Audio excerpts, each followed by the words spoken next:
Saat Jope Project masih amat syok akibat kebakaran di Pengadilan Negeri Jakarta Barat, sidang lanjutan dengan terdakwa Bathara Ageng atas kasus penggelapan uang milik selebgram yang dimanajerinya, yakni Fuji Utami, dengan agenda keterangan saksi batal dilanjutkan karena tidak ada satupun saksi yang hadir.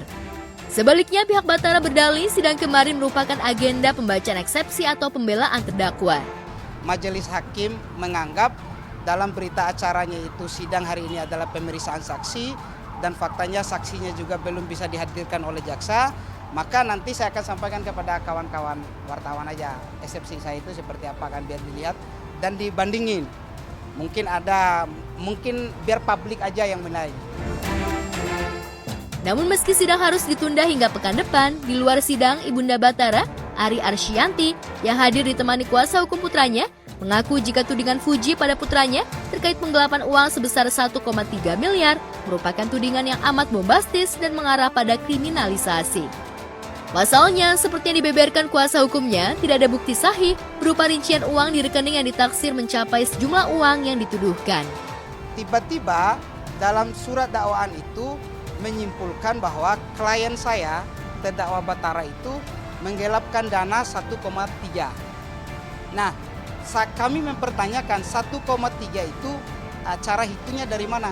Kan ini kan ada total 21 proyek. Nah, proyek yang mana yang digelapkan?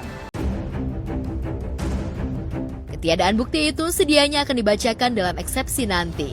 Bahkan pihak kuasa hukum Bathara mengklaim memiliki bukti jika uang yang dituduhkan digelapkan kliennya sudah dikembalikan sesuai bukti rekening koran yang sudah ia periksa. Print out rekening koran klien saya, di situ ada transaksi dari 3 bank. Nah, dari 3 bank itu pengeluaran klien saya untuk kepentingan Fuji itu satu rekening itu ada yang 200 juta, satu rekening lagi ada yang 1,8 miliar. Dari ini nomor rekeningnya dan ini nilai satu rekeningnya. Nah, terus ada lagi, kan ada 3 rekening Bathara. Nah, ini total ininya nih. Di sini ada 1,8 miliar.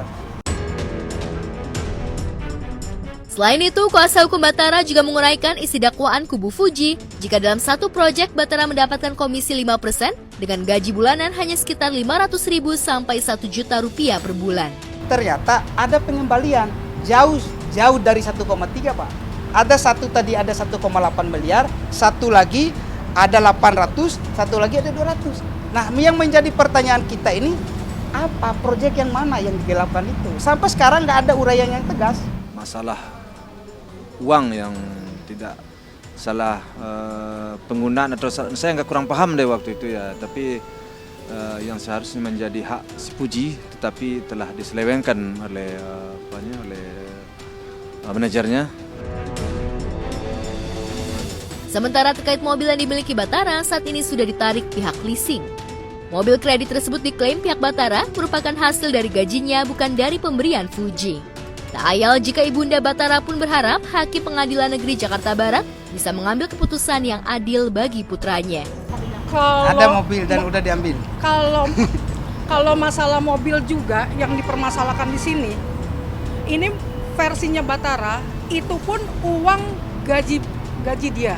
Manajer kalau udah enggak, apalagi ada kasus, ya udah nggak mungkin lah bisa bayar gimana? Ditarik leasing. Ya leasing udah, iya otomatis ditarik leasing. Ya, kayaknya anak saya di dalam kasus ini ada kriminalisasi lah ya dalam hal ini.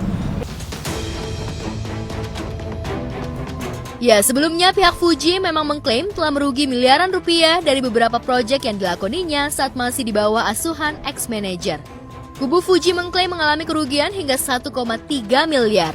Padahal dari setiap proyek ex-manajernya itu sudah mendapatkan fee 5%.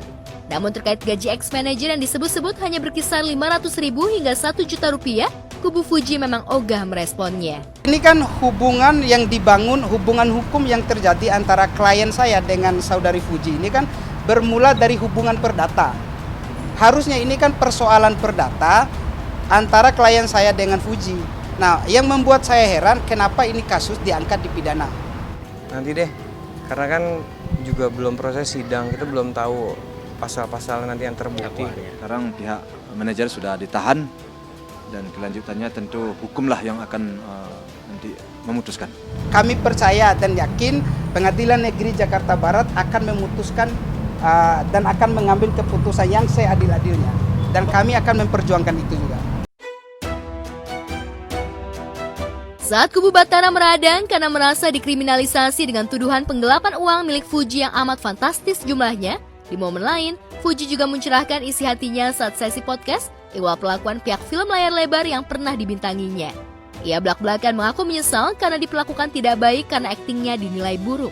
Bahkan gara-gara itu, ia sempat dihujat netizen. Aku pernah bilang waktu itu, aku cancel aja jobnya karena aku ngerasa beberapa kali aku disaltiin dan aku ngerasa aku tidak melakukan kesalahan dan aku mau belajar. Terus dia kayak membujuk-bujuk lah sampai akhirnya kayak oke, aku nggak jadi cancel. Itu belum mulai syuting ya. Oke lah, aku nggak jadi cancel. Tapi di saat aku lagi dihujat sama netizen saat dibilang acting aku buruk, aku akuin acting aku buruk. Dia mengupload story yang abis itu di-delete selama kayak paling 2 jam, 3 jam. Tapi menurut aku, kok lo gini sih, lo nggak inget dulu? Selain kapok, Fuji juga mengungkap rasa penyesalannya karena honor yang diterimanya telat dan tidak besar. Dan bahkan, sorry banget bayarannya aja telat, sorry. Ya lo kayak bayarannya juga, sorry ya, kita ngomongin tentang uang. Bayarannya kecil, aku cuma nyari pengalaman saat itu.